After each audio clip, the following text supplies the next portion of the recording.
যে একটা এটা অ্যাক্সিডেন্ট হয় কোন জায়গায়? বিদুর্গতা চিহ্নিত একটা অ্যাক্সিডেন্ট হয়, এগুলো আমার এখানে এসে দেখার পর কোনো আহতদের এখানে নিয়ে যাওয়া হয় চিকিৎসার জন্য। গাড়িটা পরে আছে, এটা রিকভারি করে আমরা নিয়ে যাব। মানে কোনো নাম টাম পাওয়া না, গেছে? এখন পর্যন্ত তা এখনো আসেনি, সামনে আসেনি। বা গাড়িতে কতজন আসলো? না, ওইটা এখন পর্যন্ত জানা যায়নি।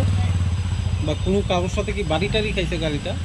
ওইটা জিজ্ঞাসাবাদের পরেই বলা যাবে। প্রতিনিয়ত দুর্ঘটনার খবর পাওয়ার পরেই আমরা আসছি। প্রতিনিয়ত এই দুর্ঘটনা ঘটছে রাত্রিকালীন, কি ব্যবস্থা নিচ্ছে আমাদের? ড্রাইভও চলছে অ্যাকর্ডিংলি। আমরা যারা রেশনাল নেগলিজেন্ট ড্রাইভিং যারাই করছেন, আমরা পসিবলি যতটুকু সম্ভব হচ্ছে করেছি। আজকেও অ্যারেস্ট আছে আমাদের, এরকমই প্রিভেন্টিভ অ্যাকশনে নেওয়া হচ্ছে। তারপরেও একটু সচেতন হওয়া দরকার আছে। যার মানে যদি সচেতন না হয় তাহলে দুর্ঘটনার করতে হবে। রাত্রিবেলায় যদি এইভাবে বেপরোয়াভাবে যাতে কেউ ড্রাইভিং না করে, তার জন্য আহ্বান থাকবে পুলিশের পক্ষ থেকে।